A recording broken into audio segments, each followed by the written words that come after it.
So those are our fundamental forces in nature. And so what we can probably do is transition over into here for some,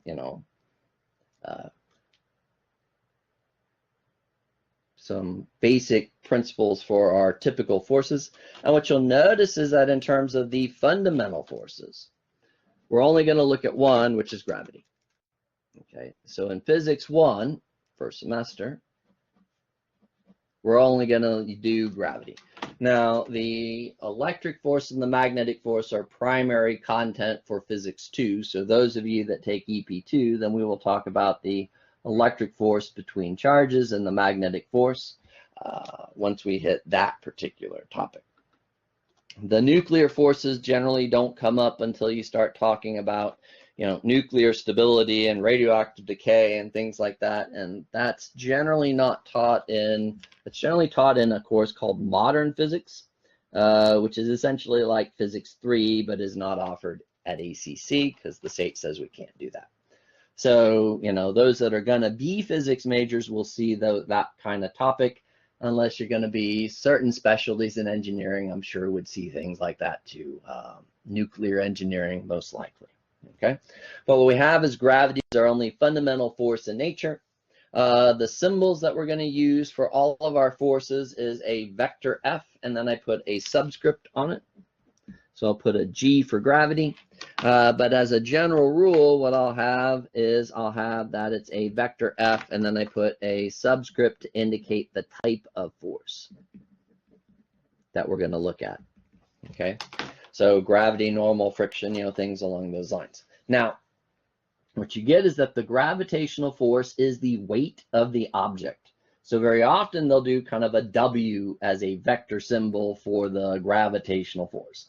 Not a huge fan of that because this subscripting indicating types is going to be terribly useful to us when we talk about work, when we talk about impulse, when we talk about, all sorts of different other applications, torque, when we have certain forces and are going to generate other quantities from those forces, then they subscripts. So I like the subscript significantly better, but you should be aware that in a lot of cases, they'll do either a capital W or a lowercase w for the weight of the object. Now, again, forces are vectors, and so therefore they're going to have some sort of magnitude and a direction. And so then the magnitude of the gravitational force is going to be m times g, where m is the mass of the object, and g is our acceleration due to gravity, has a magnitude of 9.80 meters per second squared as long as you are near the surface of the Earth. And of course, the direction for the gravitational force is going to go, towards the center of the Earth, or locally what you would refer to as down. Okay, so this is the only fundamental force that we're going to look at in Physics 1.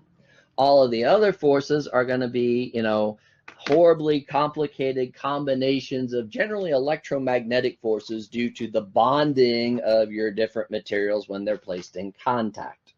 Okay, and so what's interesting is that the early physicists used to view that the contact forces were fundamental, and then we had these annoying, they call them action at a distance forces that they were worried about because at that time, they were trying to differentiate between, what was science and what was not science. Because a lot of things we would consider today to be pseudo-scientific were studied under scientific disciplines. And so they hadn't really identified that science was the testable predictions kind of thing and developed the scientific method. And this is where these things kind of arose in history. Okay. And so then when we look at our contact forces, the first one that they're going to talk about is the normal force. Okay, normal is a mathematical term, means perpendicular. Okay, and so what you get is that it will be perpendicular to the surface of contact between the two objects. And so what you get is that when we place the box onto the table, then since the table's made out of atoms and molecules held in place by electromagnetic bonds, and the box is made out of atoms and molecules held in place by electromagnetic bonds, by placing the box on the table, what happens is you compress all the little bond lengths from their equilibrium bond length, and they want to pop back up to regain their spacing between the different atoms. And so this is what essentially will generate our normal force between the objects, is that we've compressed all the bond lengths and want to pop back up, generating our normal force perpendicular to the surface of contact. Now, the problem with this is that we're not going to go in and determine how many bonds were compressed by how much, and so what kind of force does each one of those generate. That's just way TMI. That's way too much detailed information to be able to calculate that correctly. And so then what happens is that they'll go in and we'll just determine what the magnitude had to be by using Newton's second law. Okay. However, the direction is explicitly known. That is going to be perpendicular to the surface of contact. And if you start at the surface of contact, it's going to go through the object of interest. Okay. And so that will allow us to always uniquely determine the normal force. And again, I do Fn for the normal force. Others will just do N, either a capital or a lowercase type of things. And so if we were to come in and draw out, here's the table, all right? And then here's the box. So I put the box on the table. Then what you get is that this is going to be our surface of contact between the box and the table. So it's the bottom of the box, top of the table.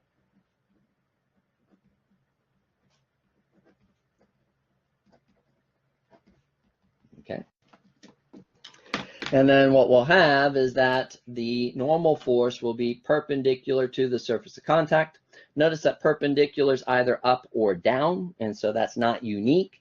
But if you start at the surface and then go through the object, like the box, so starting from the surface and going up through the object, this would be the direction of our normal force on the box. And it would be perpendicular to the surface of contact. And again, start at the surface and go. Now, this is assuming that the object of interest is going to be the box. Now, we could just as well have that the object of interest could be the table.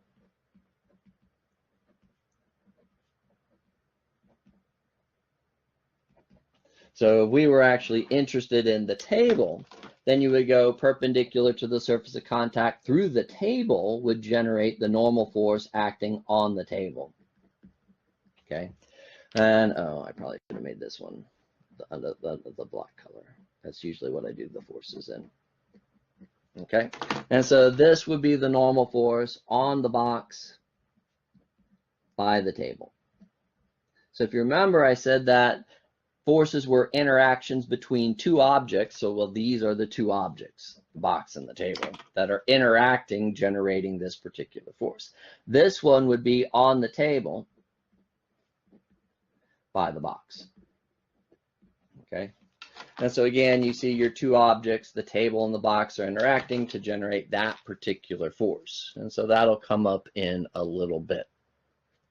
Okay, and so then what we can look at is we can look at our next force, which is friction.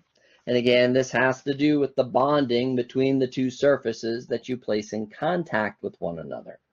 Now, the friction types that we get are either kinetic or static friction. Kinetic is the Greek word for motion, and static means that there's, no motion type of ideas going on. And so those indicate, the different kinds of friction we have. So kinetic and then static. What we'll have is that the frictional forces will always be parallel to the surface of contact. Okay. Now, what's interesting is that in the engineering disciplines, especially when you take statics, then what they'll talk about is that the normal force will be one component of the contact force between the two objects, and the perpendicular component's the normal, and the parallel component's the friction. So they talk about as two components of an overall resultant force between the objects.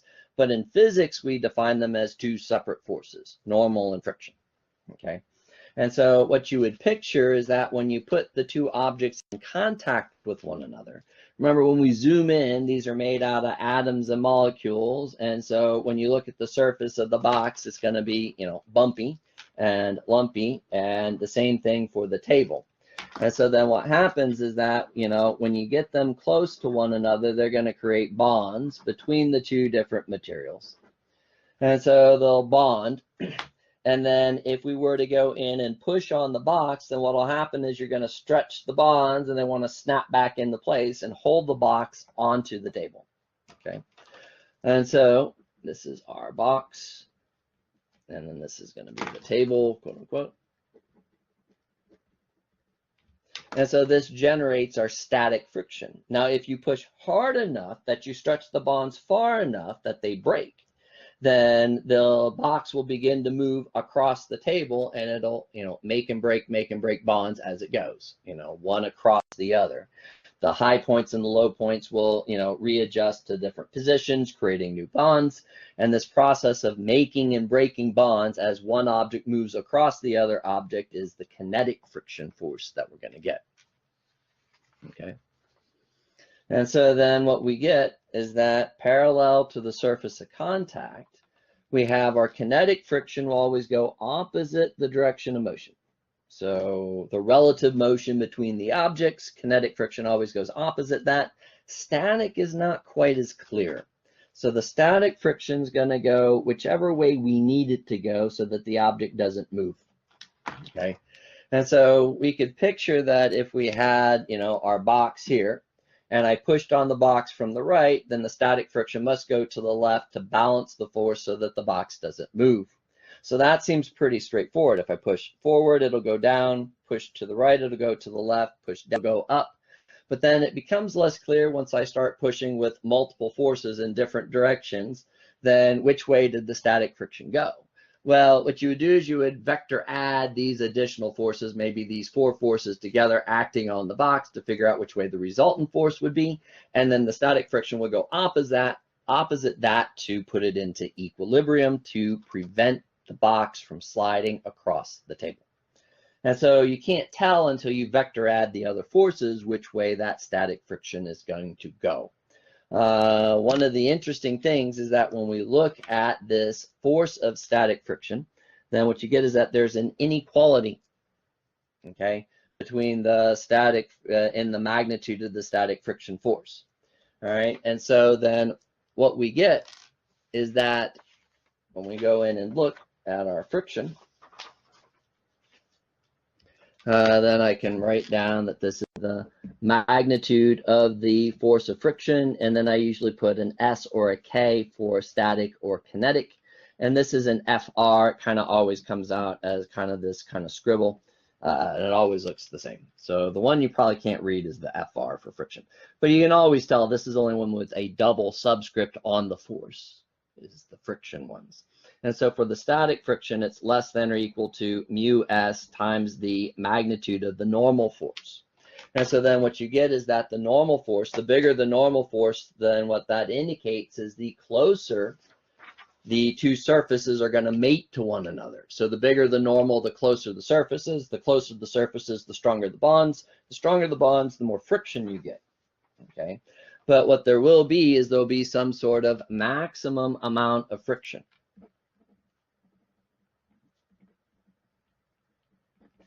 Okay, and so once your force exceeds the maximum amount, then you're going to break the bonds and transition from static into kinetic friction. The magnitude of the kinetic friction is given as mu k times the magnitude of the normal force. Notice these are not vectors. They don't have their directions. These are just the magnitudes of the vectors. And what you get is that this is our coefficient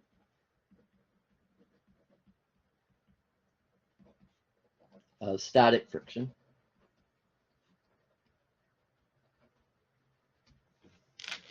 And this is the coefficient of kinetic friction.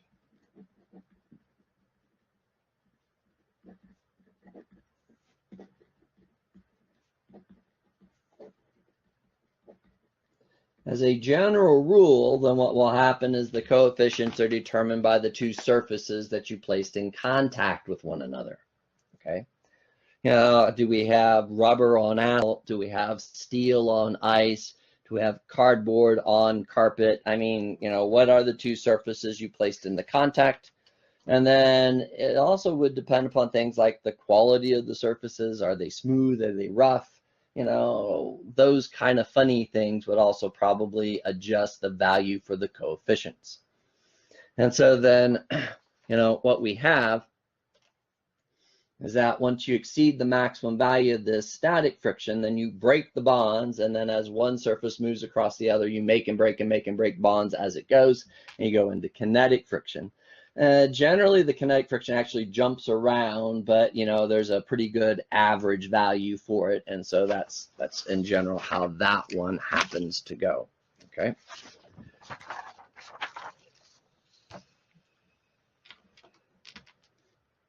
And so that's the idea in kind of our friction.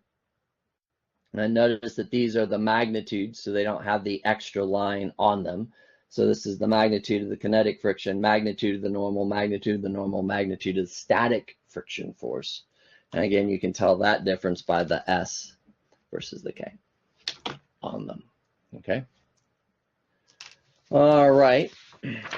And then what we can take a look at is, where did my sheet go?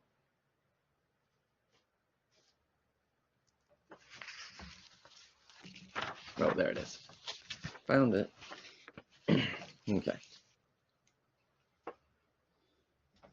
So now what we can do is we can go in. So these formulas will give us essentially the magnitude, and then the directions are, pretty clear. If it's kinetic friction, it's very clear. You get a particular value for the magnitude, given that you know the normal. And then you have a definite direction, which is opposite the relative motion between the two surfaces of contact. Okay. With the static friction, not as much, because what you get is a maximum value of static friction. And the direction is whichever way we need it to go so that the object doesn't move. And so the idea is that, let's say that the maximum static friction is like 50 newtons on our box in the table, right? And so then if I push with 10 newtons, then what you get is you get 10 newtons of static friction opposite my 10 Newton applied force to keep the box, the net force 0, to keep the box from breaking the bonds and beginning to move. And it's not that if I push 10 like this, then there's 50 back like this and the box accelerates into my hand. I mean, that's not how it works. And so it matches it essentially Newton for Newton. So if we go up to 20 newtons, it goes to 20 newtons. We go to 30 newtons, it goes to 30 newtons. We go to 40 newtons, it goes to 40 newtons. But once we exceed 50 newtons, then it begins to break the bonds and we drop into connection. Now, as a general rule, the coefficient of static friction is almost always slightly higher than the kinetic friction value. These values, while they're determined by the surfaces in contact with one another, we generally don't look them up in a table. And that's because it depends on kind of a little too many things. And all you would really get are ranges of acceptable values or ranges of, expected values of the coefficients. So as a general rule, we will be given the coefficients of friction in the problems themselves, or it'll be the thing we're supposed to figure out. It might be the unknown. Okay. I think that's what I have to say about friction. Tension is kind of like the reverse of the normal force. Okay. In the normal force, what happened is that we put the bonds, we compressed all the bonds, and they wanted to pop back out to their equilibrium bond length. Well, in tension, what we have is a rope, cord, string, or chain that we're going to pull. And so then you're going to lengthen all the bonds, and they want to snap back into place. And so this is, again, going to generate your tension force. Okay. And so we don't necessarily have a way to directly calculate the magnitude of the tension any more than we have a way to calculate the magnitude of the normal force, because it's way too much little detailed information about the number of bonds that were stretched by this amount or that amount, and what kind of force each one of them would exert, and to add them up to get an overall force. That just doesn't tend to work. So what'll happen is we'll use Newton's second law in order to go in and figure out what the tension had to be. Now, it could be that they just explicitly said the tension was this, and on we go, 50 newtons or whatever. Okay. The direction is fairly straightforward for our tension force. It's always going to be along the rope, chain, string, cord, whatever, and it goes essentially away from the object. And the reason that it's always going to go away from the object is because you can only pull with a rope, right? You can't push with a rope. If you can push with a rope, it's called a rod, not a rope. So So I have my little string on the yo-yo. I can pull. Let me try to do it this way. Yeah, I can pull like this. And I can move the yo-yo back, but I can't push. You know, the push doesn't work. So you can only pull with a string. And so what you get is that the force from the string on the yo-yo goes along the string away from the yo-yo. The force from the string on my hand goes along the string away from my hand. So that's the general away from the object kind of things. We usually don't analyze the rope itself, okay? But what we could do is we could do third law and if we had to, okay? So that tension force, again, it's kind of like the opposite of the normal where you compressed all the bond lengths for the normal, you've now stretched all the bond lengths for the tension, and they want to snap back into place. We can then talk about applied forces. Applied forces are kind of a catch-all type of quantity. You know, if I come in and I grab this device, then every single surface of contact between this finger and the object, between my thumb and the object, between that finger and the object, between this finger and the object, between that finger and the object, I'm going to have static friction and normal forces that we could technically vector add to get some sort of net force on the object. Okay. And even that is, you know, way too much detail to worry about. So usually what they'll say is that we grab the object and I pushed, and we'll say, oh, it's 50 newtons horizontal, or it's 50 newtons at an angle 30 degrees below the horizontal, or however that goes. So the applied force is kind of a catch-all category. So it's not exactly a, you know, a fundamental force. It's some horrible complicated combination of friction and normal forces being applied to one object, and then they'll just, you know, simplify it down to, like I said, 50 newtons horizontal, 50 newtons above the horizontal at this degree, or whatever it's going to be. And then talk about the spring force or the elastic force, okay? And so what you have is that if we happen to have a spring, okay, then what they talk about is that with the spring, it's going to have some sort of equilibrium length, okay? And then usually what they'll do is we'll attach an object to the spring like a mass, okay? And so then this will be our equilibrium position. Or they could talk about this as the, you know, equilibrium length of the spring. And then what you get is that if you stretch the spring or compress the spring from its equilibrium position or equilibrium length, then what you get is you'll generate a force on the object by the spring, okay? And so, you know, if we were to go in and stretch the spring by some amount, then what we would have is a displacement from equilibrium. And they usually label this as X. This is our displacement from equilibrium.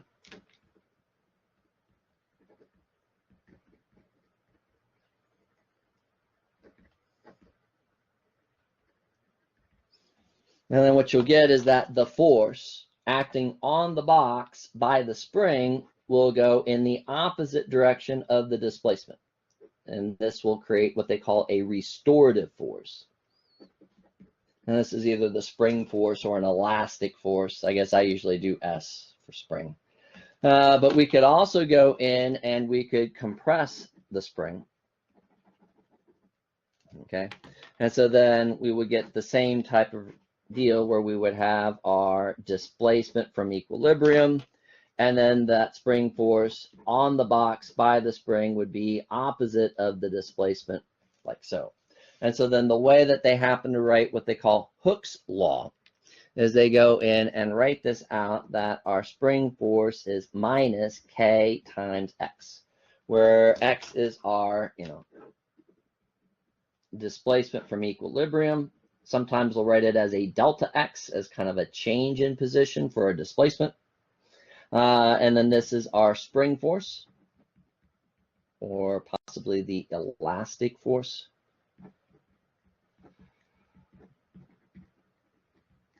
And you see that the minus sign is going to do the, you know, opposite direction.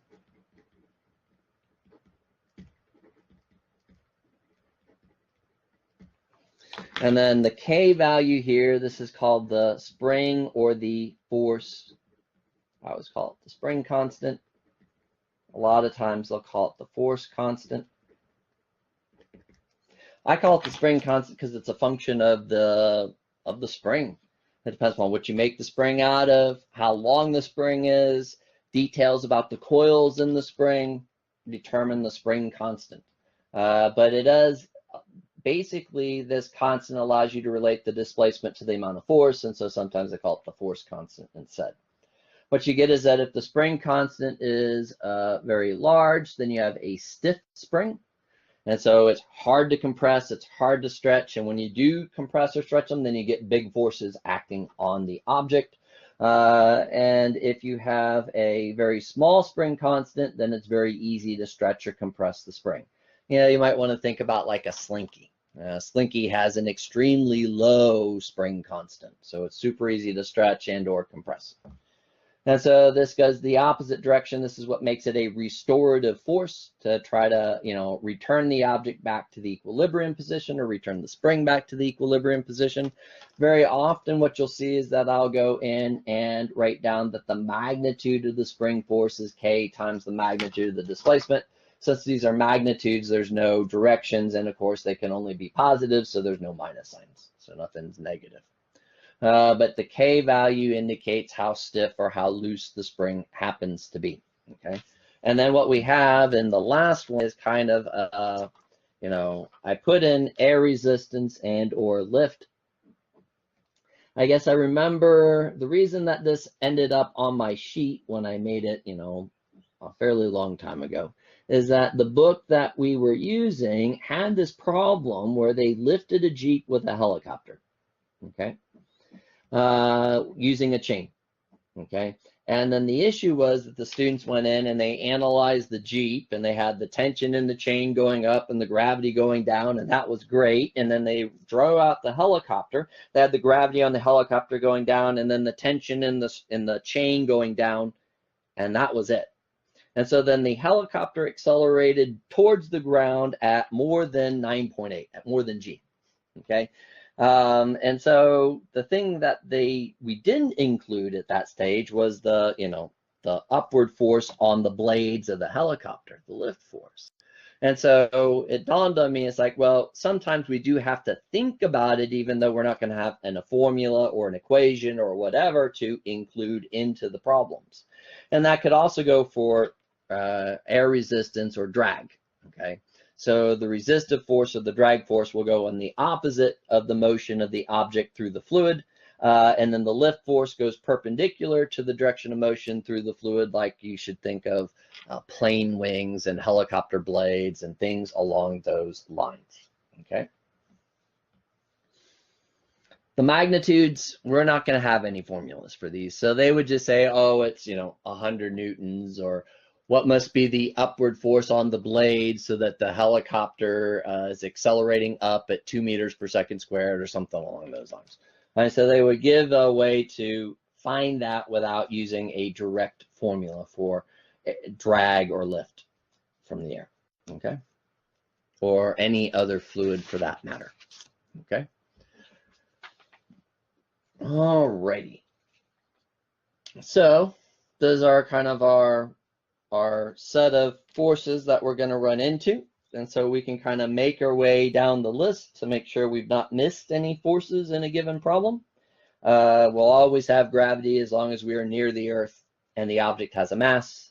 And then we'll worry about what things touch the object in order to generate any of these possible other forces. Notice that if it's a spring in contact with the object, you don't have a normal force, but you have a spring force. So that trumps the normal force, or even the tension force kind of things. So just so that we know. All right.